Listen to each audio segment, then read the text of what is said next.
Salam sejahtera dan selamat datang sekali lagi ke channel ini, Currents via MY. Haji G. Noor, Ketua Menteri Sabah, tokoh yang sudah lebih 3 dekad berkecimpung dalam politik, mengumumkan bahwa PRN Sabah ke-17 ini akan menjadi penglibatan terakhir beliau dalam dunia politik. Ya, Anda tidak salah dengar. Haji G kata dia sudah letih dengan politik. Umur pun sudah 70 tahun, walaupun katanya hati masih muda.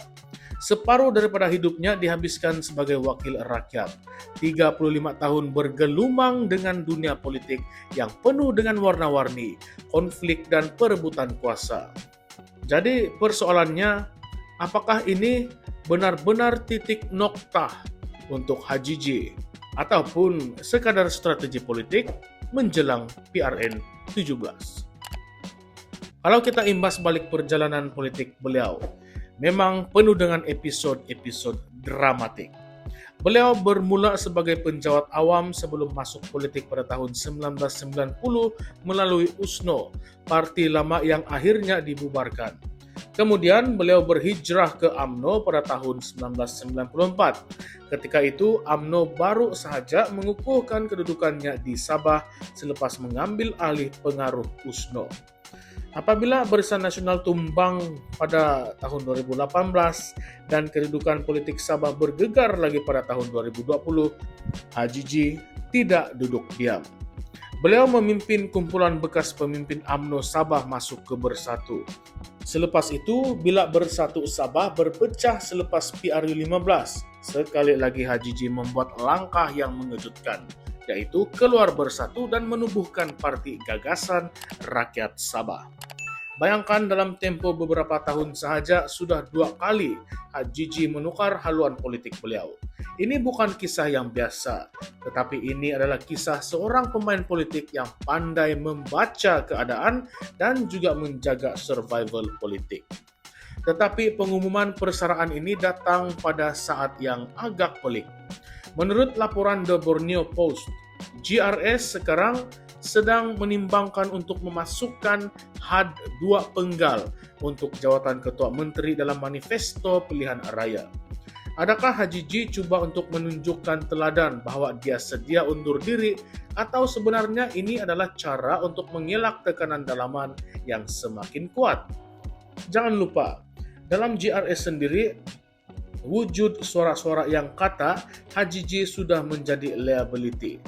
Ketua Penerangan UMNO Sabah Suhaimi Nasir sudah terang-terang kata yang GRS ini adalah beban menjelang kempen.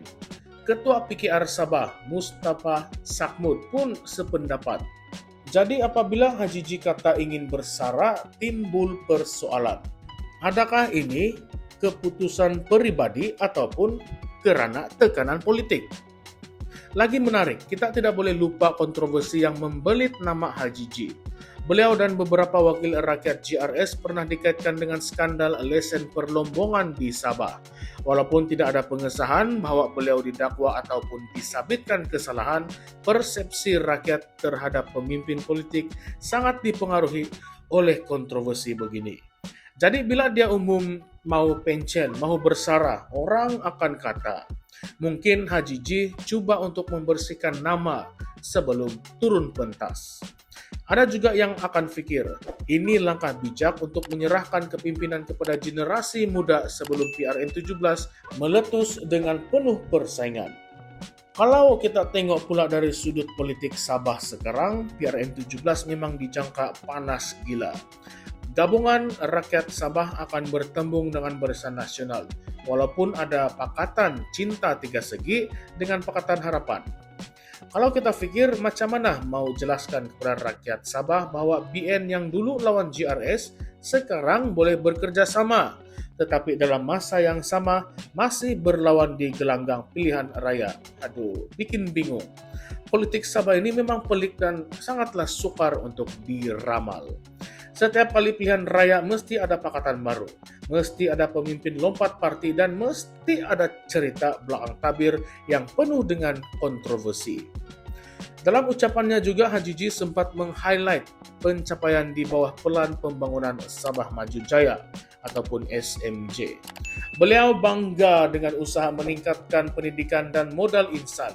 Katanya 1,33 bilion ringgit telah disalurkan untuk sektor pendidikan dalam tempoh 5 tahun dan beasiswa negeri pun naik daripada 50 juta kepada 138 juta ringgit.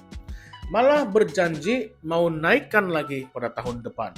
Tetapi persoalannya kalau beliau sudah umumkan persaraan, siapa yang akan teruskan agenda ini? Adakah pemimpin selepas ini akan kekalkan dasar SMJ ataupun buang dan gantikan dengan agenda lain? Sekarang mari kita masuk pula kepada soalan-soalan kontroversi. Adakah benar pengumuman persaraan HJJ ini lahir daripada keikhlasan atau sebenarnya strategi politik untuk meraih simpati rakyat menjelang PRN 17? Bayangkan, seorang pemimpin yang sudah lama dalam politik tiba-tiba mahu umum, mau bersara.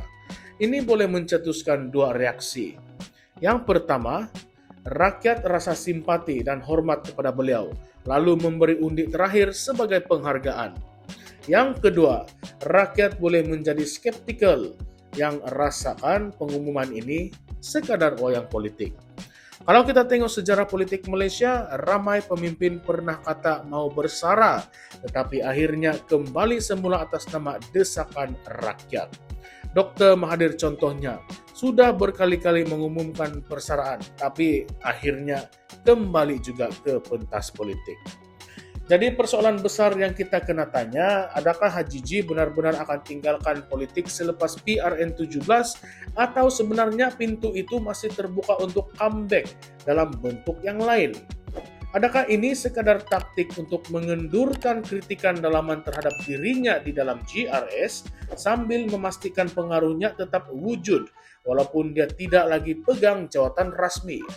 Ingat, ramai pemimpin politik Malaysia yang kononnya bersara tetapi masih menarik tali di belakang tabir.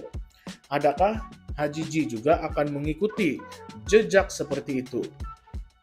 Kalau kita kaitkan dengan lanskap politik Sabah yang penuh dengan lompat parti, perpecahan dan juga pakatan yang pelik, pengumuman ini sebenarnya lebih banyak menimbulkan persoalan daripada memberikan jawaban.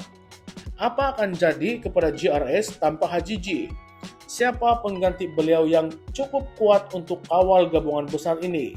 Dan yang lebih penting, adakah rakyat Sabah akan percaya bahwa era HJJ benar-benar berakhir? Atau ini cumalah permulaan bab baru dalam kisah politik beliau? Jadi sahabat-sahabat semua, apakah pandangan Anda tentang isu ini? Adakah HJJ betul-betul ikhlas mahu tinggalkan politik kerana faktor usia dan juga keletihan? Atau ini hanyalah strategi politik menjelang PRN 17 untuk meraih undi simpati? Atau mungkin dia sebenarnya sedang merancang satu langkah politik besar yang kita belum nampak sekarang? Sama ada ini pengakhiran ataupun permulaan yang baru, satu perkara pasti. Politik Sabah sekali lagi berada di ambang drama besar yang akan menentukan masa depan negeri itu. Kalau Anda rasa cerita ini penuh dengan tanda tanya, jangan lupa untuk tinggalkan komen Anda di ruangan komen di bawah sebab kita ingin dengar sendiri apakah pandangan dan reaksi sahabat-sahabat semua terutamanya yang berada di Sabah. Adakah Anda percaya pada kata-kata HJJ ini? Atau Anda rasa ini cumalah permainan politik? Nah, jadi kawan-kawan jangan lupa untuk like, share, dan subscribe ke channel ini sebab kita akan terus membongkar isu-isu politik panas seperti ini. Ingat kawan-kawan, dalam politik ini tiada yang mustahil. Yang pasti rakyat jangan cepat percaya bulat-bulat kerana di sebalik senyuman seorang pemimpin kadang-kadang tersimpan strategi yang lebih licik. Ataupun kata orang, ada udang di sebalik mie goreng. Nah, baiklah kawan-kawan, salam sejahtera semua, salam perjuangan dan salam reformasi. Kita jumpa lagi di konten yang seterusnya. Sekian dan terima kasih semua.